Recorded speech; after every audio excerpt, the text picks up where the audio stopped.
So 2-0 Arsenal at half-time away at Brentford. A much different scoreline, of course, from last season's fixture. Let's get straight into it because two headers have undone Brentford. And the first one coming in from Saliba. Yes, and it was a brilliantly timed run, Steve. He just nips in front of Tony, and we also see that there's nobody on that back post. How many goals have we seen? In fact, this weekend we've seen goals go in when there should have really been a man on that back post. But great timing of the run and a lovely little deft touch. Yeah, his second for the club after that goal against Bournemouth. But defensively, Glenn, what did you make of it from Brentford? Yeah, I think they could have stopped here. I mean, it's all about body shape in that near post. They've got two screens in there, and they had to get that better than they did. And we can see that. Yeah, I mean, in terms of the body shape here, Glenn, you think the person at the front post here is in a decent body shape. De Silva's great. He's opened his body up. He's on the half turn. He's got no attacker near him, so he's having a little look and reassessing his position. But it's Tony is the problem for me with his body shape. OK, well, if you've got a point about body shape, can you illustrate us, show us what you mean? OK, yeah. So, well, in the first instance, I think we've got the goal in behind us to the left. Yeah. And you're Ivan Toney, I'm Saliba, getting past you, and I just catch you unawares, nick in front and head it into that direction. And I can't see you coming, you know, at all. Now, if he had the same body shape as De Silva at the front on the half turn, and I make the same see you run coming, the arm comes across, and the front shield, his job is to stay in front of any attacker. You can't do that if you're not seeing, and you just stay in front. And you clear the ball and the problem's solved. So a simple, tiny little change, and it's avoided. Yeah.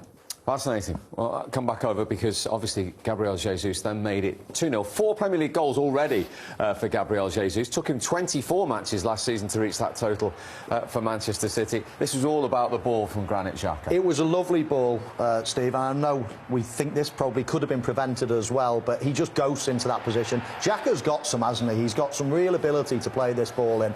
And Gabriel Jesus, he just peels off. I do question Ben Mee and his positioning, but once he gets in, it's a lovely header as well, and there's a man full of confidence at the minute, even in his dancing ability. Yeah, what a difference he's made to Arsenal. So, once again, Glenn, Brentford's point of view. Fabulous goal going forward, I've got to say. Beautifully flighted ball, as Michael said, but the defending here, you've got to be switched on, and the ball played out to Tierney here, 1v1. De Silva does the right thing.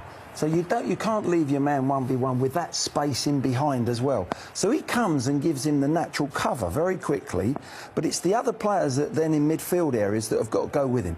So as he doesn't want that 1v1, so he comes across off Xhaka. The next one has to come out to Xhaka.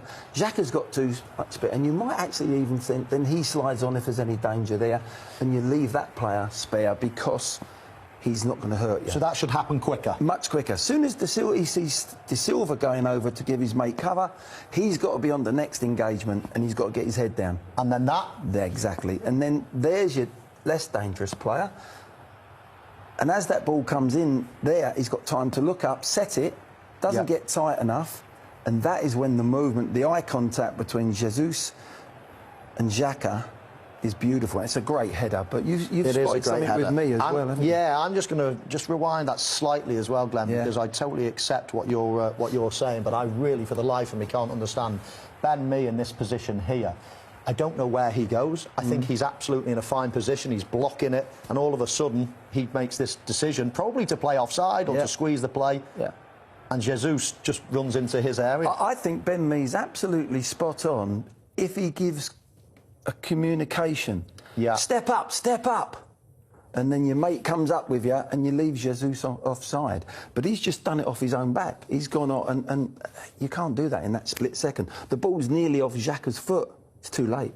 Absolutely fascinating insight, gentlemen. Thank you very much indeed. Frustration for Brentford then. So Arsenal back on top of the Premier League. 3-0 they've beaten Brentford, and they did it, Michael, with ease. They did, yeah. It was very comfortable for them. Right from minute one, really, I never thought Brentford got their normal game going. You know, total contrast to what happened here last season. And if that's a sign of Arsenal's improvement, then Arsenal fans will be very happy. Probably a goal, Glenn, that Brentford could have avoided. We showed at half-time how they could have. And no one on the back post either. Simply putting somebody on the back post as well, Michael, yeah. Simple thing. Nobody seems to do it, and there's so many goals go in from corners in that area. But I thought Arsenal were excellent today. I really did, and this epitomises how Arsenal playing with the confidence. It's a beautifully flighted ball. We analysed the defensive side from Brentford, but don't take anything away. It's a lovely ball from Xhaka. They buy some time, and when you get that sort of time and space in that area of the pitch, what they didn't do against Man United, that we focused on before the game, they hurt Brentford today. A little bit of movement from Jesus, a little bit of eye contact, beautifully flighted, and what a really good, powerful header. Seems like everything he touches goes in the back of the net. Imagine if Erling Haaland hadn't been signed this season. We'd be talking so much about this guy. He's been brilliant since he arrived at Arsenal. Scoring plenty of goals. And as full debut goals go for Fabio Vieira, it was a Hoddle-esque, this one. It was, yeah. He actually gave him the eyes, didn't he? We all thought he was going for that top corner. Ben White, you know, he makes some great overlapping runs, and rarely does he get given the ball. This time, he does come. Done. That little run from Ben White, just saying, the two just bought the little bit of time and space where they couldn't get pressure on the ball. But as soon as he looks up, I love the fact that his body shape, everything. And if you watch the Reyes, his body weight is going that side. He's going to his right, can't get back in time. A lot of people might look at him and think the goalkeeper's got to get that covered, surely. But no, it was the disguise in the way that it was going to hit it and the contact. Now, you thought you'd burst onto the scene as a 17-year-old, and that was young. What a moment for Ethan Nwaneri. 15 and 181 days. Not only is he the youngest in Premier League history, in Arsenal's history, in top-flight history. And smashed the record, hasn't he? Look at that. I mean, he's not even 15 and a half yet. Born in 2007. Wow. Listen, I've got children, and it's only when you look at your own children and think, oh, my word, my son's older than him. My son's 16, and I look at that and think, how? It's unbelievable. He must have been shown plenty. I know Arsenal have had a few injuries, but still, to put a 15-year-old on the bench and for them to bring him on as well, he must be shown something. Unbelievable, really, isn't it? When I think back to when I was 15, you know, it's crazy. But I wonder what lessons he's got tomorrow. Oh, no, he's got a day off tomorrow. He only touched the ball once, but he will not care. That is a day that he will always remember. It's a day that's seen Arsenal go back to the top of the Premier League. Next up, we're at Goodison Park. Again, he makes the first start of his second spell with the club. James Garner available as well. Just in terms of depth and quality, is it an ever-improving picture? Well, we hope so, and we recruited in the window, recruited in midfield. It's an area that we focus on a lot, and Garner Gay gives us experience and quality that we all know about here anyway. And James Garner comes in at the other end of the spectrum slightly, young player with a lot of potential for the club. So, no, excited to have those options, not just on the pitch in the starting 11, but now we can start to call upon the bench with really good options to come on. When you've got a new group, or at least lots of new faces, what is the toughest thing when you're trying to gel it? Well, the toughest thing at the moment is the amount of games we've got, because the gelling of it probably comes from the work in the training ground, you know, preparing them, getting them to understand how we would like them to work in different situations. And that's really the problem, you know, finding the time to do that. How do you take that next step and beat West Ham today? Keep performing and feel and believe that the win will come. We're playing pretty well. We can always improve. There's a lot of improvement that we want, but at the same time we're competing very well. So can we do it again against a very good team and try and get that win, which will obviously give us confidence going into the break. How close do you think you are now to your best stuff?